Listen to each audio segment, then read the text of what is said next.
বর্তমান সময়ে হ্যাকিং শব্দটির সাথে আমরা কম বেশি সবাই পরিচিত। সামাজিক যোগাযোগ মাধ্যম ফেসবুক, টুইটার ব্যবহারকারীদের অসংখ্য আইডি এবং বড় বড় অনেক ওয়েবসাইট এখন হ্যাকারদের দখলে।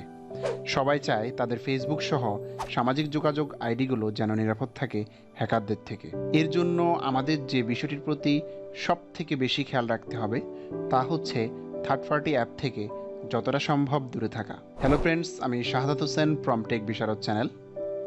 আজকের ভিডিওতে আমরা থার্ড পার্টি অ্যাপ সম্পর্কেই বিস্তারিত জানব। তার আগে বলে নিচ্ছি, যারা এখনও আমার চ্যানেলটি সাবস্ক্রাইব করেননি তারা please hit the subscribe button, আর যারা অলরেডি সাবস্ক্রাইব করেছেন তাদের অসংখ্য ধন্যবাদ।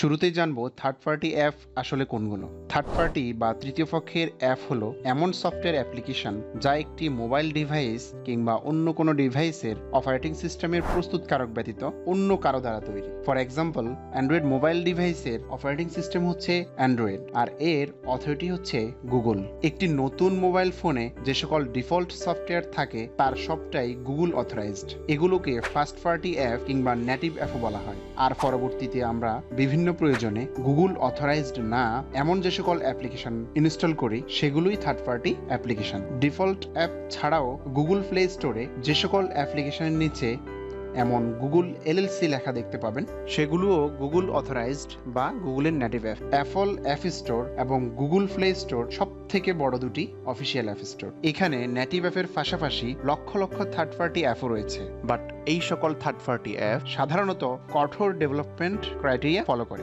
এই দুটি অ্যাপ স্টোর ম্যালওয়্যারের মতো খারাপ জিনিসগুলির জন্য অ্যাপ্লিকেশনগুলি পুনঃ পরীক্ষা করে, যা অন্য থার্ড পার্টি অ্যাপ স্টোরে করা হয় না। ফলে সেক্ষেত্রে থার্ড পার্টি অ্যাপ স্টোর থেকে আপনার ডিভাইসে কোনো সফটওয়্যার ডাউনলোড করে তা ইনস্টল করলে তা আপনার ডিভাইস সিকিউরিটির জন্য বিপজ্জনক হতে পারে। এই ক্ষেত্রে যখন আপনি থার্ড পার্টি অ্যাপ স্টোর বা কোনো ডেভেলপার ওয়েব পেজ থেকে কোনো অ্যাপ্লিকেশন ডিভাইসে ইনস্টল করেন তখন তা আপনার কিছু সেন্সিটিভ ইনফরমেশনে প্রবেশের অনুমতি বা অ্যাক্সেস চাইবে। সেখানে আপনার কন্ট্যাক্টস লিস্ট অ্যাক্সেসের জন্য অ্যালাউ করতে বলবে, ডিভাইস ইনফরমেশন অ্যাক্সেসের অনুমতি চাইবে, এমনকি ইমেল অ্যাকাউন্ট এবং ফেসবুকেও অ্যাক্সেস বা প্রবেশের অনুমতি চাইবে। আপনি যদি সবগুলো অ্যালাউ দেন সেক্ষেত্রে ওই অ্যাপের ডেভেলপার চাইলেই আপনার ফোনের সকল তথ্য হ্যাক করতে পারবে যদি আপনার ফোন র্যানসমওয়্যার এবং অ্যাডওয়্যারের মতো দূষিত কোডগুলি দ্বারা ইনফেক্টেড হয়। নর্টনের ওয়েবসাইটে প্রকাশিত সিমেন্টেকের তথ্য অনুসারে শুধু 2017 সালে 27,000 মোবাইল ম্যালওয়্যার দ্বারা আক্রান্ত হয়েছে,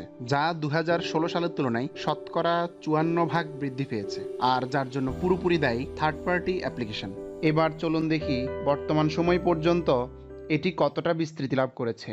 fiz.org নামক একটি বিজ্ঞান গবেষণা এবং প্রযুক্তি সংক্রান্ত ওয়েবসাইটে প্রকাশিত তথ্য অনুসারে জুলাই 2019 সাল পর্যন্ত ম্যালেশিয়াস বা দূষিত অ্যাপ্লিকেশন দ্বারা আক্রান্ত অ্যান্ড্রয়েড মোবাইল সংখ্যা 25 মিলিয়ন ছাড়িয়ে গেছে বলে উল্লেখ করা হয়, যেখানে এজেন্ট স্মিথ ম্যালওয়্যারকে দায়ী করা হয়েছে। তাহলে বুঝতেই পারছেন থার্ড পার্টি অ্যাপ আপনার ডিভাইস সিকিউরিটি ব্রেক করার জন্য কতটা মারাত্মক হতে পারে। আশা করছি এরপর থেকে আপনারা থার্ড পার্টি অ্যাপ্লিকেশন ইনস্টলের পূর্বে একটু সতর্কতা অবলম্বন করবেন। এই ছিল থার্ড পার্টি বা তৃতীয় পক্ষের অ্যাপ্লিকেশন সম্পর্কিত বিস্তারিত আলোচনা। যদি আপনাদের কোথাও বুঝতে অসুবিধা হয় তাহলে অবশ্যই আপনারা কমেন্টে জানাবেন, ভিডিওটিতে একটি লাইক এবং শেয়ার করবেন, আর অবশ্যই আমার চ্যানেলটি সাবস্ক্রাইব করবেন।